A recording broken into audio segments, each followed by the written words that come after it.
What's up, guys? Welcome back. I'm planning on setting some more traps out today. Need to get a few more coyote traps out. You guys have really seemed to like the coyote trapping, so who am I to say no? I'm gonna give it a try. They're not the easiest things to trap by any means, but I am going to give it a good old-fashioned try. One thing I thought I would tell you guys about this spot that I'm trapping, though. I don't know if you guys can see, there's a whole bunch of cattle out here. Now, the thing about the cattle is they are mostly, there's a few heifers in there, but they're mostly bred cows, which means they're sitting on the south side of this tree row because they're going to be calving here in the next month or so. I don't know if you guys know or not, but coyotes are not the greatest news for baby calves. With that being said, that is why I am trapping this particular tree row, is because there is a coyote problem in this area. Last time I trapped it, which is actually about 3 years ago, something like that, I caught 5 out of this one. And that was over the period of about a month and a half. So, I mean, not an amazing catch rate by any means, but I did catch them. So that's kind of why I'm trapping this area for sure. Hopefully my old spots are still there and get a little bit more steel in the ground. Before I start putting these sets down, I wanted to talk to you guys a little bit about location for setting for coyotes. This particular tree row is a east and west tree row, and there is a big north and south tree row here, and there's a little bit of a creek that runs through it. So they'll travel from that tree row to this tree row. So at the end of this tree row, there's a fence line that they travel on that end. And so I already know kind of the basic line that they're moving along. I only have permission for the north side of this tree row. Typically, I would rather set the south side. That seems to be the better side most of the times in my experience. And for some reason, all the tree rows that I have permission on, I have to trap the north side. So I need to make sure I stay on my boundary line. But I want to be up as close to the edge as I can. You want to set edges, coyotes love easy, so they'll walk the edges. One thing I don't recommend though, is setting in the middle. I know when I started trapping, I was like, oh, the coyotes are gonna be in there. Well, they do go in there some, yes. What is the easiest route that you would take? Are you gonna walk through the middle of this thing if you need to get down to that end? No, you're gonna walk on the outside, probably on the south side so you're out of the wind and in a little bit more sun.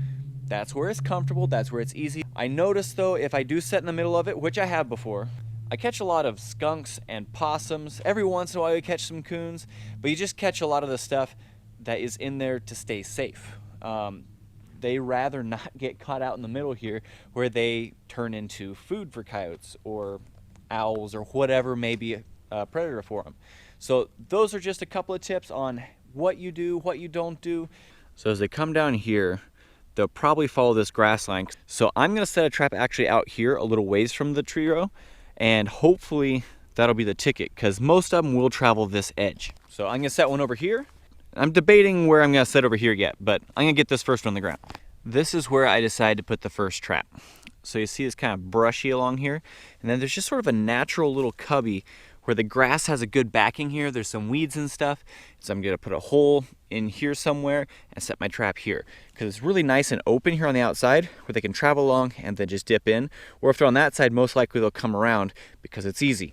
So that's where I'm gonna set, and that's why I'm gonna set there. The trap I'm gonna be using today, these are actually 4 coiled Victor number 3s. That's a lot of trap. It's more than what I need, I know, but they're very effective for what I'm doing here. Now, this is really sandy soil. Today I'm using cross-staked ones. Now, that and they're center swiveled. That way they can't twist off and stuff like that. These are about, 12 or 14 inch re-rod here, and you cross-stake them like that. It'll be on there.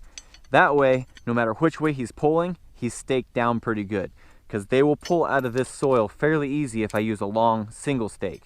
I've also used earth anchors, like wolf fangs and stuff like that. They're great. They are just a bear to get out, which I know that's the point. You don't want them to get out. But when I want them to come out easy, they never do. So if you have the time to use those earth anchors, they are amazing. I highly recommend them. I just have these right now and they work great for what I'm doing. I'm getting ready to anchor this trap here, and this hole, if I can, look how deep this hole is. It's about a 10-inch hole. To me, that's ideal. It's a whole lot harder for them to figure out what's in there, And so let's say that the smell is coming from way down in there and they're trying to get to it. It makes them work the set a little bit longer, I think. I can't prove that, but it seems like the deeper the hole I have, about 8 to 10 inches minimum, I seem to have better success. Take it or leave it, that's what I'm doing. We'll see if it works for sure, but that's what I like to do. I'm doing a dirt hole set. If you guys don't know how to make a dirt hole set, I do have a video on how to do that. It goes a little bit more in depth than I'm going to today. But I got my trap set up here, my pan. I've got my trap bedded, getting ready to cover it and lure it. My go-to lure, it's a bit strong for this time of year, but I have the best luck with is Violator 7. It's a Minnesota brand, or Cavins. I think it's Cavins is the name on it. Great lure. I love that thing. I've caught more coyotes on that than about anything else. I also use a lot of Kathmandu from Milligan's. That's a pretty good one. But if you guys are looking for trapping supplies, go check out Minnesota Trapline Products. It's a family-owned business. They do a lot of stuff. They have great quality products, fair prices, and they're just super, super nice. I mean, super nice. So if you're looking to get into trapping, start there. And if you do get something from them, they have a little thing. If you do it online, they have a little spot at the bottom for notes. Tell them I sent you. I'd appreciate it. There's a finished set.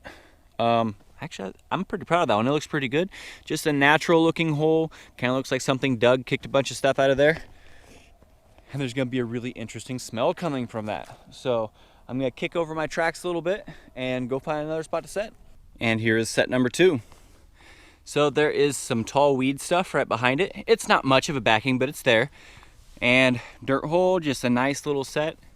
When you put your trap down, always remember to offset your pan just a little bit.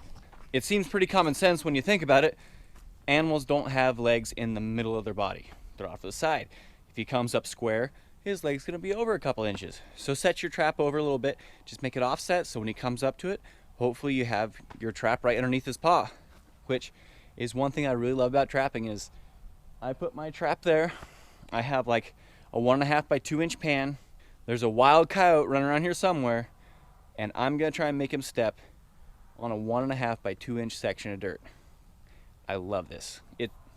That is why I love trapping, because I gotta outsmart stuff. Problem is, I get my butt kicked all the time, but I'm learning. So, guys, I'm telling you, I am not a pro trapper. I am no long liner. I mean, there's guys that make a living out of this. I am not one of them. This is the way I do things. This is the way I was taught. There are a million ways to do this. So if you think I'm the best, this is the only way to do it, you're wrong. This is just the Jordan way. So take it for what it's worth. It works for me. I'm sure there's more ways, but I am learning. I've only been doing this like 5 years. There's a lot of guys out there that have been doing it for 50 years. So if you have the chance to learn from someone who's an older trapper, do it. It's worth it. There are more secrets and tips in that guy's brain or that woman's brain than I will probably ever learn. Well, it's the next day. Gotta go check traps. Last night was cold, a lot of cloud cover. You know when you wake up in the morning and you're like, it's gonna be a good day, I got something. Yeah, I had one of those feelings this morning, so I'm hoping it was a good gut feeling, but I'm about to go find out. Driving up, I knew there wasn't anything in this first one because he's out in the middle of nowhere. I could see him, I'm sure. So, no action there. But over here, on the other hand, we have a set ruiner.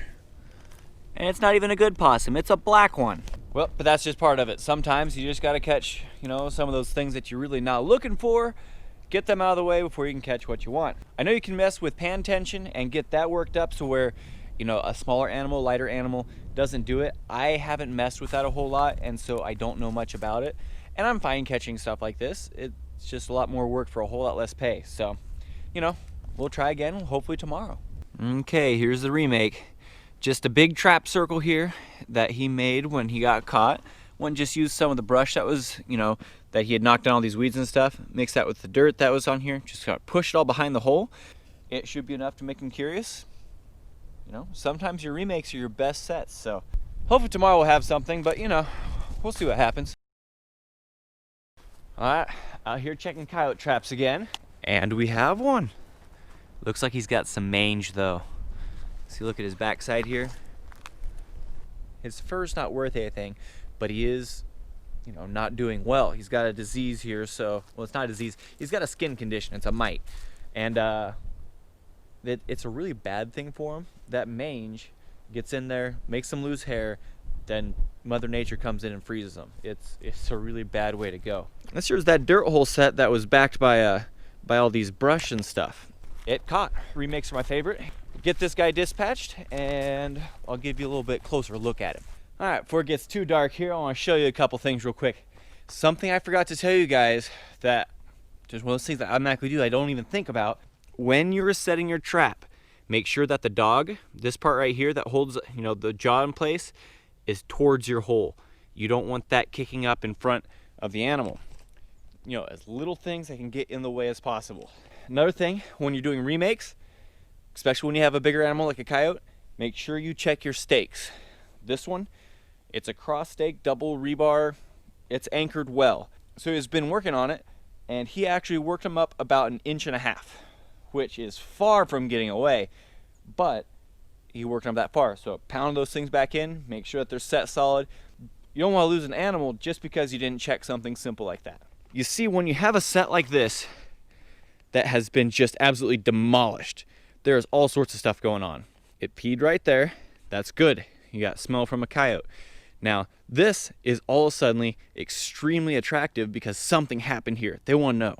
So they're going to be a little cautious, but they're going to come check it out. Curiosity will literally get them in trouble. It's awesome.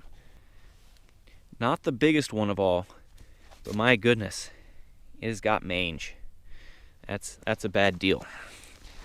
Ugh. See how thinned out the hair is here on the back? Honestly, I think I did him a favor making it quick and painless. Well, I've got your attention anyway. I do want to tell you guys, it is cold out here. It's like 20 degrees. Sun's going down, so it's getting even colder. But I'm feeling pretty good. This is a Ducks thermal hoodie, and it is very nice and toasty. I like it, along with, you know, this awesome beanie that they got me. So if you guys want to stay warm and just have a hoodie, the Ducks website's linked in my description. Go ahead and check it out. They've got something that you'll want. I'm pretty sure I can guarantee that. They got a bunch of awesome shirts, beanies, hats, hoodies. They got some awesome vests. They got calls. They got a bunch of stuff. Just go check it out. Links in the description. I'm going to remake this set, and we'll see in a little bit. Here's my remake. I just went and did a simple little cross here. That way the coyote should still come on this side, not work around the back side too much. Rebaited with the same thing. It should still be a really solid set. But if you guys are liking these how-to type videos, trapping, where I'm trying to teach you pretty much all the little bit that I know about trapping, let me know. I'm more than happy to keep making them. What I also did, that I'll show you guys, is the coyote, it had peed over here. It had also taken a dump.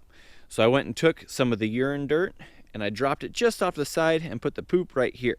Just a little bit of a confidence that, like, maybe a coyote's kind of protecting something. Maybe, you know, coyotes have been there. That's what I was going for. So I went and took all the blood and stuff that had gone from the dispatch, and I took that away. I wanted that fear factor out of there as much as I could.